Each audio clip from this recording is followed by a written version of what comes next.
नमस्कार दोस्तों, स्वागत है आपका एक बार फिर से आपके अपने ऑनलाइन प्लेटफॉर्म भीम एजुकेशन पर। तो पिछली क्लास में अपनों ने चर्चा की थी अशोक की। बड़ी ही शानदार वार्ता की थी अपनों ने। अशोक की साम्राज्यवादी नीति के तहत कलिंग का युद्ध पड़ा। कलिंग युद्ध के पश्चात अशोक का धम्म क्या था, धम्म को लेकर बहुत ही बारीक और बड़ी वार्ता की अपनों ने। तो आखिर में अपनों ने जहां से छोड़ा था, अशोक के शिलालेखों की चर्चा कर रहा था मैं। अशोक के शिलालेखों की चर्चा कर रहा था। शिलालेख बता दिए शिलालेख क्या होते हैं। शिलालेख दो प्रकार के थे, एक वृहत शिलालेख और एक लघु शिलालेख। एक वृहत शिलालेख, एक लघु शिलालेख थे। तो वृहत शिलालेख की बात करूं तो इनको चतुर्दश शिलालेख भी कहा जाता है। चतुर्दश शिलालेख भी कहा जाता है। कल भी बताया था और आज भी बता रहा हूं दोस्तों कि चतुर्दश किसी संख्या का नाम न होकर, किसी संख्या का नाम न होकर एक समूह का नाम है। एक संख्या का नाम न होकर एक समूह का नाम है। तो ये संख्या में कितनी है वृहत शिलालेख? तो दोस्तों संख्या में वृहत शिलालेख 8 हैं। अपने को 8 स्थानों से प्राप्त हुए हैं। 8 वृहत शिलालेख है। चौगदा क्या है? तो चौगदा इस पर बातें लिखी गई है। धम्म के सिद्धांत की चौगदा बातें लिखी गई है। भी आपको क्या करना चाहिए, क्या त्यागना चाहिए, क्या करना चाहिए, ठीक किस प्रकार बौद्ध धर्म का प्रचार प्रसार करना चाहिए, उसमें अपने को क्या ग्रहण करना चाहिए, क्या छोड़ देना चाहिए, वो बातें लिखी गई है। तो अपने एक एक शिलालेख को लेकर चलते हैं, इस पर वार्ता करते हैं। तो दोस्तों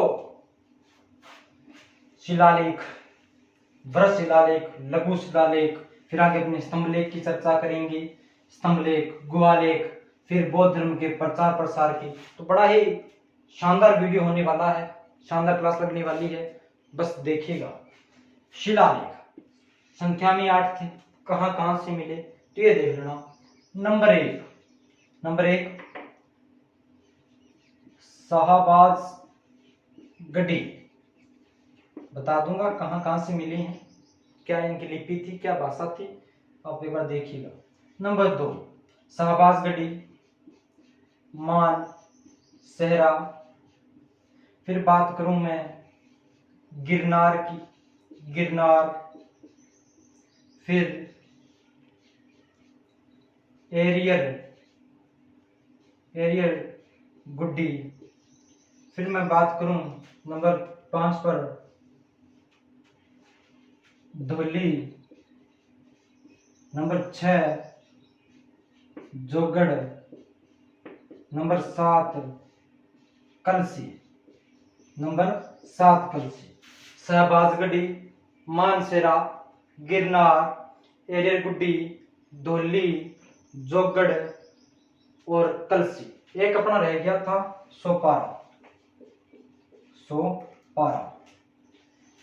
तो ये 8 स्थानों से मिले 8 वृहत शिलालेख हैं। 8 स्थानों से मिले 8 वृहत शिलालेख हैं। तो कौन कहां से मिला इसका देखते हैं अपने। शाहबाजगढ़ी और मानसेरा ये दोनों मिले थे अपने को पाकिस्तान से, वर्तमान पाकिस्तान से शाहबाजगढ़ी और मानसेरा मिले थे। वहीं बात करूं मैं गिरनार की, तो गिरनार मिला था दोस्तों अपने को गुजरात से। एरियर गुड्डी नाम से ही पता चल रहा है दक्षिणी भारत का होगा। तो ये अपने को आंध्र प्रदेश से मिला था। ये अपने को आंध्र प्रदेश से मिला था। तो ये बात करूं मैं धुली और जोगड़ की, धुली और जोगड़ अपने को मिले थे उड़ीसा से। वहीं बात करूं मैं कलसी की, तो कलसी अपने को मिला था उत्तराखंड से। कलसी मिला था अपने को उत्तराखंड से। और सोपारा मिला था दोस्तों महाराष्ट्र से। ठीक है दोस्तों। शाहबाजगढ़ी, मानसेरा, गिरनार, एरियर गुड्डी, धौली, जोगड़, कलसी और सोपारा। शाहबाजगढ़ी और मानसेरा पाकिस्तान से मिले थे, गिरनार गुजरात से मिला था, एरियर गुड्डी आंध्र प्रदेश से मिला था, धौली और जोगड़ उड़ीसा से मिले थे और कलसी उत्तराखंड से मिला था और सोपारा महाराष्ट्र से मिला था दोस्तों। तीन के स्थानों की बात आ गई। अब मैं बात करूं कि इनकी भाषा या लिपि क्या थी, तो दोस्तों ध्यान देना, लिपि भाषा को जिस लहजे या जिस विधि में लिखा जाए उसको लिपि कहा जाता है दोस्तों। तो इनकी देखो उस समय जो प्रचलित लिपि थी ब्राह्मी लिपि प्रचलित थी, एक खरोष्टी थी और एक आरमाइक थी।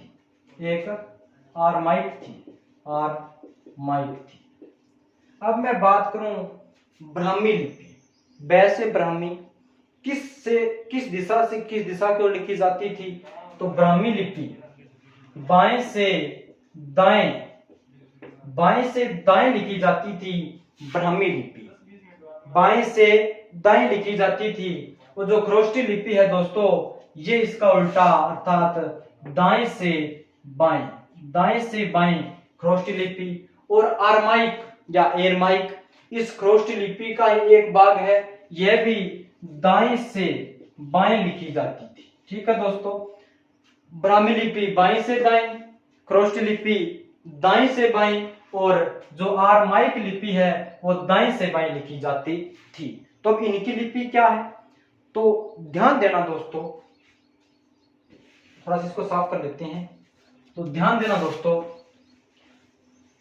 जो सहबाजगढ़ी और मानसेरा है, इनकी लिपि थी खरोष्टी। सहबाजगढ़ी और मानसेरा की लिपि खरोष्टी थी।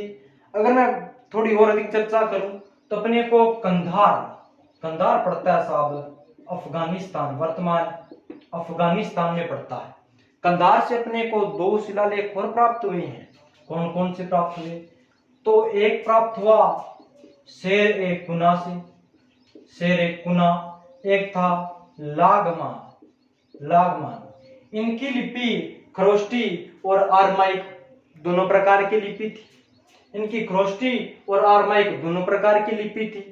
सहबाजगढ़ी और मानसेरा की खरोष्टी थी, और बाकी गिरनार, एरेरगुड्डी, दोली, जोगढ़, कलसी और सोपारा के अंदर इन जो शिलालेखों के अंदर जो लिपि थी वो एक ही लिपि थी दोस्तों, ब्राह्मी लिपि। तो यह तो अपने बात की लिपि की। इनकी भाषा जो थी वो प्राकृत भाषा थी, जो समय सर्वाधिक प्रचलन में थी। ठीक है दोस्तों, भरत शिलालेखों को अपनों ने बड़ी ही विस्तार से चर्चा कर ली। अब मुझे नहीं लगता भी इसमें कोई और अन्यथा कोई तथ्य शेष रह जाता है। इन स्थानों की, लिपि की, भाषा की अपनों ने बात कर ली, कहाँ से मिले थे ये बात कर ली। तो उम्मीद है भी आपको याद हो गए होंगे कि हमारा उद्देश्य यही होता है भी, चाहे कुछ भी हो, चाहे एक शब्द भी आप हमसे नया सीखें, तुम्हें बड़ी ही शांति मिलती है, अच्छा लगता है। अब अगर बात करूं मैं लघु शिलालेखों की, भरत शिलालेखों की बड़ी चर्चा कर ली।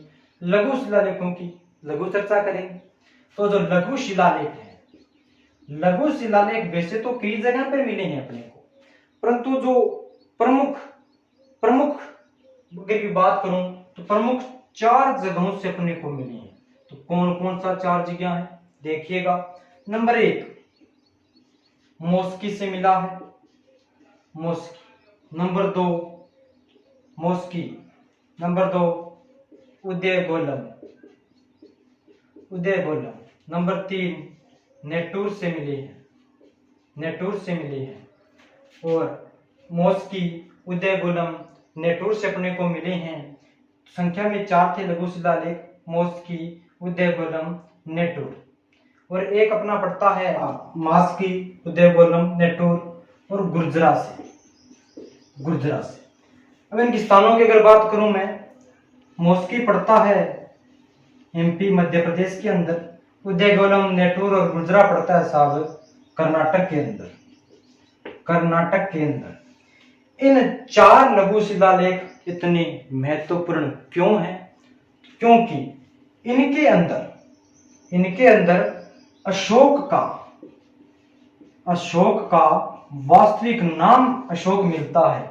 बाकी जो अपनों ने वृहत शिलालेख पढ़े थे उनके अंदर अशोक नाम नहीं मिलता। ऐसा नहीं लिखा कि राजा अशोक ने कहा है, ऐसा नहीं मिलता। अपने को मिलता है लेख कि देव नाम प्रियदर्शी राजा या देव प्रियदर्शी राजा ने ये कहा है।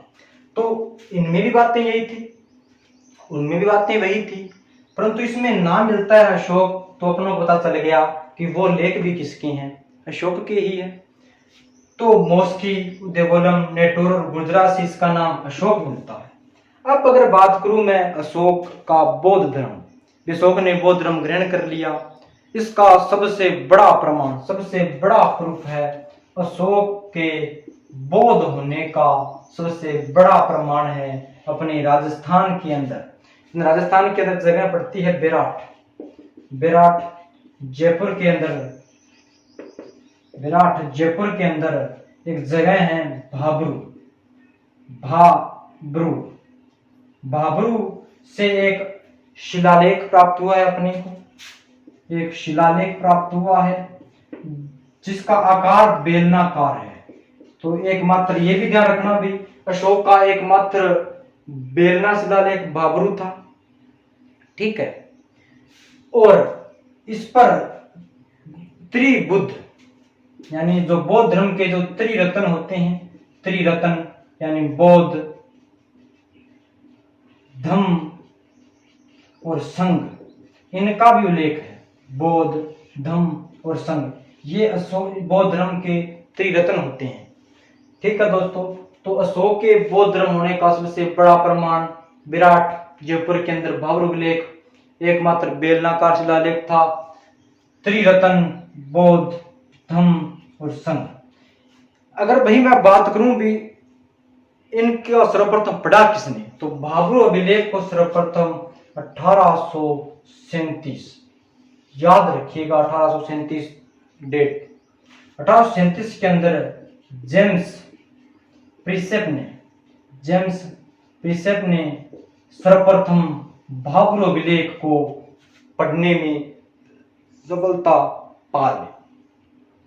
तो ये तो इसके थे लघु शिलालेख।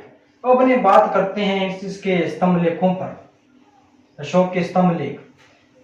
याद रखिएगा दोस्तों, स्तंभ लेख संख्या में 7 थे, बातें कितने लिखी थी, 8 बातें लिखी थी। तो उनमें भी बात यही है, इनमें भी बात यही है। संख्या में 6 थे, बातें 8 लिखी हुई थी। दोबारा से देख लेना, शिलालेख पढ़ लिए अपनों ने, वृहत शिलालेख, लघु शिलालेख। अगर बात करूं मैं वृहत शिलालेख, संख्या में 8, बातें 14, ठीक है दोस्तों। अब बात करते हैं स्तंभ लेख पर। स्तंभ लेख पर से स्तंभ लेख, तो इन पर बातें संख्या में बात करूं, संख्या में 6 थे, स्तंभ लेख संख्या में 6 थे, बातें लिखी थी 7, इन पर 7 बातें लिखी थी, संख्या में 6 थे। कहां से मिले, तो number 1 Delhi Topra, Delhi Topra. Number 2 Delhi Meerut, Delhi Meerut. Number 3 लोरिया अरिराज। नंबर 4 लोरिया नंदगढ़, नंबर 4 लोरिया नंदगढ़। वही नंबर 5 की अगर मैं बात करूं, नंबर 5 पड़ता है रामपुरवा, रामपुरवा। और नंबर 6 है जो प्रयाग। स्तंभ लेख बोल दो, चाहे प्रयाग प्रशस्ति बोल दो, एक ही बात है। प्रयाग स्तंभ लेख बोल दो, प्रयाग प्रशस्ति बोल दो, एक ही बात है। स्तंभ लेख 7 बातें, वही बात है भी 7, ये एक समूह का नाम है। संख्या में बात की जाए तो 6 है, 7 इन पर बातें लिखी गई है। तो एक बात और ध्यान रख लेना कि सिर्फ जो 7 बातें हैं वो इस दिल्ली टोपरा पर लिखी गई है। जो कंप्लीट 7 बातें हैं वो दिल्ली टोपरा पर लिखी गई है। अन्य किसी पर नहीं लिखी गई। अगर वहीं बात करूं, मैं शिलालेखों की बात की थी अपनों ने पहले, तो शिलालेखों के अंदर एक फैक्ट रह गया था कि शिलालेख 14 बातें लिखी गई थी, तो जो धोली और जोगड़ जो उड़ीसा से मिले थे उन पर 11वां, 12वां और 13वां जो शिलालेख है वो पृथक रूप से अर्थात अलग लिखवाया गया था। बातें तो वही है, 11वां, 12वां और 13वां अलग जगह लिखवाया गया था, तो इनको पृथक शिलालेख भी कहते हैं, धोली और जोगड़ उड़ीसा को, ये ध्यान रख लेना। अब बात करते हैं स्तंभ लेखों की। स्तंभ लेख बातें 7, संख्या में 6 कहाँ से मिले? दिल्ली टोपरा, दिल्ली मेरठ, लोरिया राज, लोया नंदगढ़, रामपुरवा, प्रयाग प्रशस्ति। दिल्ली टोपरा, टोपरा पड़ता है हरियाणा के अंदर, टोपरा पड़ता है हरियाणा के अंदर और दिल्ली भी है। तो फिरोज शाह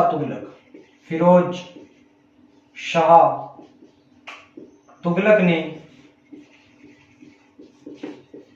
इस टोपरा से इस अशोक के स्तंभ लेखों को तुड़वाकर दिल्ली ले गया, इसलिए इसका नाम दिल्ली टोपरा पड़ गया।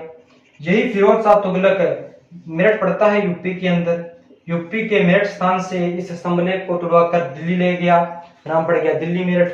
लोरिया राज, लोरिया नंदगढ़ और रामपुरवा ये पड़ते हैं बिहार के चंपारण नामक स्थान पर पड़ते हैं।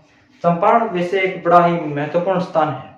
जब अपनी आधुनिक भारत की चर्चा करेंगे, राष्ट्रीय आंदोलनों की चर्चा करेंगे, तो महात्मा गांधी बहुत बड़ा नाम है। तो महात्मा गांधी ने 1917 के अंदर यहीं पर सर्वप्रथम अपना पहला सत्याग्रह किया था। अखिल सत्याग्रह तो नहीं था, लेकिन एक छोटा सा सत्याग्रह था नील की खेती को लेकर, तो अपने उस पर भी चर्चा करेंगे जब आधुनिक भारत का इतिहास पढ़ेंगे।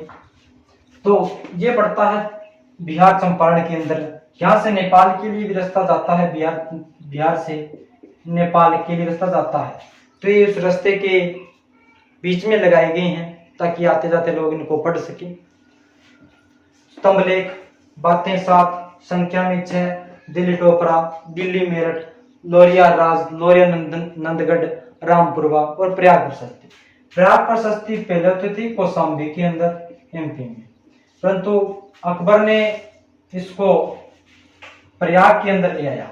अकबर इसे प्रयाग के अंदर ले आया, इलाहाबाद के अंदर ले आया, ठीक है। तो इस पर अकबर के भी लेख लिखे हुए हैं, जहांगीर के भी लेख लिखे हुए हैं। और ध्यान रखिएगा, निर्माण तो अशोक ने करवाया था, परंतु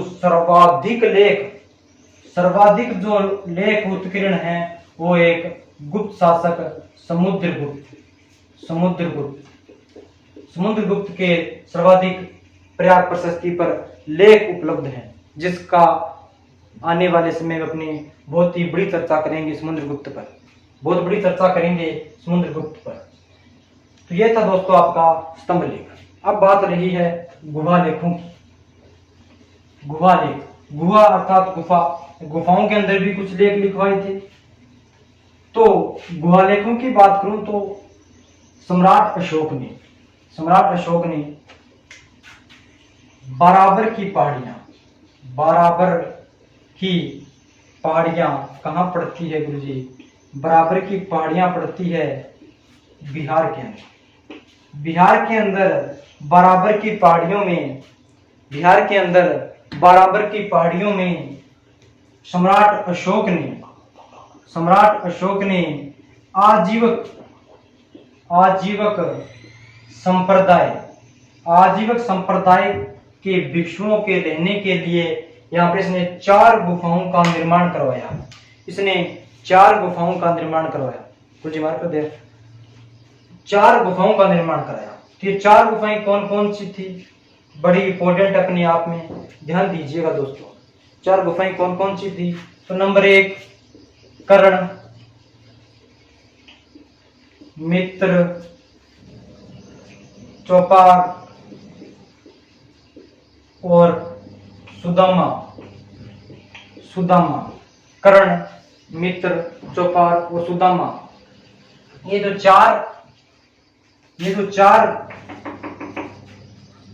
चार गुफाओं का निर्माण करवाया था कर्ण, मित्र, चौपाल और सुदामा का। ठीक है। अजीविक संप्रदाय ये क्या था? तो ध्यान रहे, मौर्यों का खुद का जो संप्रदाय था वो आजीवक संप्रदाय ही था। मौर्यों का खुद का जो संप्रदाय था वो आजीवक संप्रदाय ही था। अगर मैं बात करूं चंद्रगुप्त मौर्य की, तो चंद्रगुप्त मौर्य प्रारंभ में आजीविक संप्रदाय का था, परंतु अपने जीवन के अंतिम क्षणों में उसने जैन गुरु भद्रबाहु से शिक्षा दीक्षा लेकर जैन धर्म को स्वीकार कर लिया। तो पहले तो आजीविक था, बाद में जैन बन गया। फिर बात करूं बिंदुसार की, तो बिंदुसार आजीवन ता उम्र आजीविक संप्रदाय का ही अनुयायी रहा था। अगर वहीं बात करूं मैं अशोक की, तो अशोक पहले तो आजीविक संप्रदाय का था, परंतु कलिंग नरसंहार के बाद या उससे पहले अशोक ने बौद्ध धर्म को स्वीकार कर लिया। तो ये अशोक के शिलालेख थे, स्तंभलेख थे और गुहालेख थे। अब अशोक ने क्या किया, इस धम्म अर्थात बौद्ध, अगर मैं यूं कहूं कि बौद्ध धर्म के प्रचार प्रसार के लिए कुछ यात्राएं की थी, वो भी बड़ी महत्वपूर्ण है। तो अब बौद्ध धर्म का प्रचार प्रसार करते हैं, अपने बौद्ध धर्म का प्रचार। ये बौद्ध धर्म का प्रचार यहां पर अपने छोटी चर्चा करेंगे। अगर ध्यान हो तो रीट के अंदर एक टॉपिक लगता है बृहत्तर भारत, उसके अंदर इस बौद्ध धर्म का प्रचार प्रसार मध्य एशिया में, चीन के अंदर, तिब्बत के अंदर, दक्षिण एशिया में बहुत जगह पे हुआ था। तो उसमें अपने बड़े विस्तार से चर्चा करेंगे इसकी। तो बौद्ध धर्म का प्रचार प्रसार करने के लिए सर्वप्रथम 10वें वर्ष अर्थात अपने शासनकाल, अशोक राजा बनने के 10 वर्ष पश्चात, अशोक राजा बना था 269 ईसा पूर्व में, ध्यान रखिएगा। अशोक राजा बनने के 10 वर्ष पश्चात बोध गया था। बोध गया कहां पे है? तो बोध गया पड़ता है साहब बिहार के अंदर। बोध गया पड़ता है बिहार के अंदर। ठीक है। अब ये राजा बनने के 14वें वर्ष गया था निगाली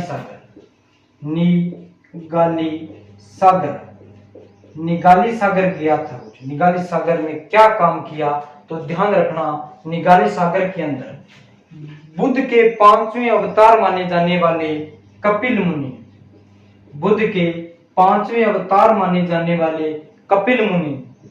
कपिल मुनि का जो स्तूप था उसको दिव्यगुणित अर्थात दोबारा पुनर्निर्माण जीर्णोद्धार करवाया था इस कपिल मुनि के स्तूप को। ठीक है गुरु जी। फिर अपने शासन के 20वें वर्ष में अशोक गया था लुम्बिनी। लुम्बिनी भी कहां पड़ता है? नेपाल में पड़ता है, और निगाली सागर भी नेपाल में पड़ता है। लुम्बिनी, यहां पर महात्मा बुद्ध ने उपदेश दिए थे। तो सम्राट अशोक ने लुम्बिनी की यात्रा की। लुम्बिनी में पहले जो कर था, टैक्स था, वो 1/8 लगता था। ठीक है। तो उसको घटाकर 1/6 कर दिया। ठीक है दोस्तों। तो कर को 1/8 से 1/6 कर दिया। इसका उल्लेख अपने को मिलता है रोमन देई अभिलेख से। ध्यान रखिएगा, मौर्य शासन का एकमात्र आर्थिक अभिलेख अगर बात आई तो एकमात्र आर्थिक अभिलेख था, वो था रोमन देई अभिलेख, एकमात्र आर्थिक अभिलेख। 10वें वर्ष बोध गया बिहार गया। 14वें वर्ष निगाली सागर गया, कपिल मुनि का स्तूप द्विगुणित कराया। 20वें वर्ष लुम्बिनी गया, कर बार 1/6 1/8 से 1/6 कर दिया। 6 कर दिया, ठीक है। सॉरी 1/6 से 1/8 कर दिया ना, कम हो गया, 1/6 से 1/8 कर दिया। तो ये तो था बौद्ध धर्म का प्रचार प्रसार, इसकी प्रमुख यात्राएं। अब इन यात्राओं के उपरांत, इन यात्राओं के साथ अशोक ने शिलालेख लिखवाए बौद्ध धर्म के प्रचार प्रसार के लिए, खुद भी यात्राएं की। उल्लेख मिलता है कि अशोक ने अपने परिवारजन को भी इसमें झोंक दिया था। उल्लेख मिलता है कि अशोक का पुत्र था महेंद्र और इसकी एक पुत्री थी संघमित्रा। पुत्री का नाम मिलता है संघमित्रा। इन दोनों को अशोक ने भेज दिया श्रीलंका। किसके लिए? बौद्ध धर्म के प्रचार प्रसार के लिए। महेंद्र और संघमित्रा श्रीलंका गए। अब उल्लेख मिलता है कि अशोक की एक पत्नी थी जिसका नाम था कारुबाकी। अशोक की एक पत्नी थी कारुबाकी, जिसका उल्लेख अपने को कौशाम्बी अभिलेख में मिलता है। उस कौशाम्बी के अभिलेख को रानी का अभिलेख भी कहा जाता है। अशोक और कारुबाकी गए थे नेपाल में एक नगर बसा दिया ललित पाटन। अशोक की एक पुत्री और थी जिसका नाम था चारुमती। चारुमती नेपाल गई। नेपाल का एक राजकुमार था देवपाल से इसने विवाह कर लिया और एक नगर बसा दिया देवपाटन। ये तो बौद्ध धर्म का प्रचार प्रसार था। अशोक ने खुद यात्राएं की, अपने पुत्र और पुत्री, अपनी पत्नी और पुत्री को भी भेजा था, ठीक है। इसके बाद में एक ध्यान रखना, अशोक के शासन काल में ही 252 ईसा पूर्व के अंदर, अशोक के शासन काल में ही 252 ईसा पूर्व के अंदर ही 200 ईसा पूर्व के अंदर ही पाटलिपुत्र में तीसरी बौद्ध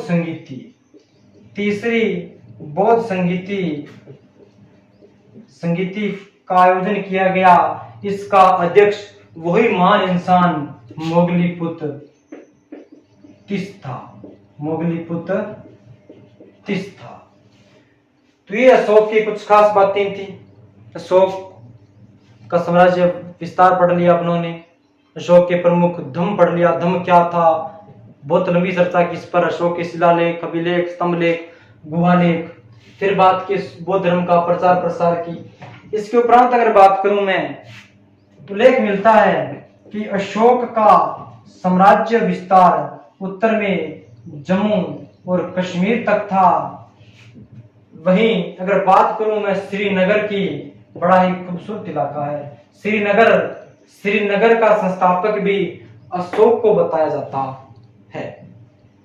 राजतरंगिणी अभिलेख के अनुसार श्रीनगर का संस्थापक सम्राट अशोक ही था। तो ये कुछ बातें थी सम्राट अशोक की। अब अशोक के बाद में अगले 50 वर्षों तक जो इसके उत्तराधिकारी थे वो इतने कुशल नहीं थे। धीरे धीरे करते मौर्य साम्राज्य का विघटन हो गया। सम्राट अशोक की मृत्यु हो गई थी 232 ईसा पूर्व के अंदर। उल्लेख मिलता है कि इसके बाद शासक बना था तिवल बना था। इसका एक पुत्र था तिवल शासक बना था। इस प्रकार तिवल के बाद दशरथ बना था, ठीक है, कुणाल बना था।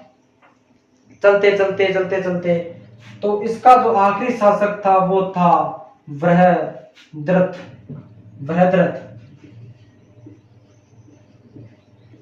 बृहद्रथ की इसके एक सेनापति था जिसका नाम था पुष्यमित्र ने इस बृहद्रथ की हत्या कर दी और भारतीय राजनीति में एक नए राजवंश शुंग वंश का उदय हो गया। बृहद्रथ की हत्या उसी के सेनापति पुष्यमित्र शुंग ने कर दी और भारतीय राजनीति में एक नया राजवंश सोमवश आ गया। तो इस प्रकार 185 ईसा पूर्व के अंदर मौर्य वंश का पतन हो गया। क्यों हुआ, इसके अपने अपने कारण हैं। जैसे महान लेखक रोमिला थापर है, वो बताती है भी जो इसके उत्तराधिकारी शासक थे वो कमजोर थे। डॉक्टर भंडारकर जैसे महान जो विद्वान थे उन्होंने तो मात्र शिलालेखों के आधार पर अशोक का इतिहास लिख डाला था। ठीक है दोस्तों, तो ये तो कुछ मौर्य वंश की बातें थी। तो अपना एक टॉपिक रहा है, वो रहा है मौर्य वंश का प्रशासन। बड़ा इंपॉर्टेंट टॉपिक है, लगभग एग्जाम में लग जाता है, रीट है, फर्स्ट ग्रेड है, अन्यथा और भी एग्जाम है। बड़ा इंपॉर्टेंट टॉपिक है, टफ टॉपिक है, तो उसको अपने इजी वे में समझने की कोशिश करेंगे। तो आगे की क्लास आएगी वो उसी टॉपिक पर होगी। धन्यवाद, थैंक यू।